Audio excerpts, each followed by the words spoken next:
అబ్బా! ఇలా తిప్పితే చపాతీ పిండి రెడీ అవుతుందని తెలిస్తే ఇదెప్పుడో తీసుకునేదాన్ని నేను. ఇన్ని రోజులు చేతులు ఎంత లాగేవో అసలు చపాతీ పిండి తడిపేటప్పుడు. ఇట్లాంటి ఐటెమ్ అందరి దగ్గర ఉండాల్సిందే. మనం రెగ్యులర్‌గా చపాతీలు, జొన్న రొట్టెలు చేస్తూ ఉంటాం గదా! చేయడం ఈజీనే కానీ పిండి తడపడమే పెద్ద టాస్కు. ఇంకా స్కూల్స్ గూడా స్టార్ట్ అయిపోయినాయి గదా! పిల్లలకు ఖచ్చితంగా చపాతీలు గానీ, ఇంకా ఏవైనా స్నాక్స్ చేస్తూ ఉంటాము. ఇది చపాతీ పిండి అనే గాదు మనం ఏ పిండి తడుపుకోవడానికైనా చాలా యూజ్ అవుతుంది.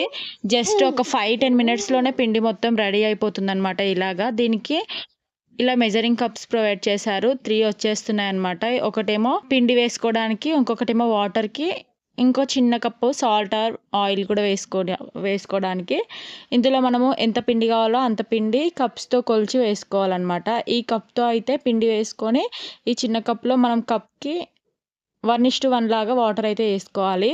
రియల్లీ నిజం చెప్తున్నా చాలా యూజ్ అవుతుంది. నేను వీడియో ఎక్కడ స్కిప్ చేయలేదు. మీరే చూడండి అసలు ఎంత బాగా రెడీ అవుతుందో పిండి అయితే.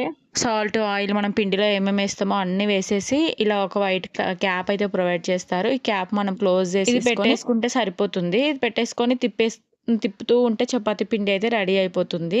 నిజంగా చాలా అంటే చాలా వర్క్ అవుతుంది. నేను ఎక్కడ వీడియో స్కిప్ చేయలేదు. ఇదేదో ఫ్రాడ్ కాదనమాట. మీ ఆల్రెడీ ఇది ట్రాన్స్‌పరెంట్ కాబట్టి మీకు వీడియో క్లారిటీగా చూస్తే అర్థమైపోతుంది. ఎవరు మిస్ చేసుకోకండి. చాలా బావుందసలు. నేను వీడియో కొంచెం జూమ్ గూడా చేశాను చూడండి. మనం చేయితో కలిపే పని లేకుండా ఈజీగా, ఫాస్ట్‌గా అయితే అయిపోతుంది.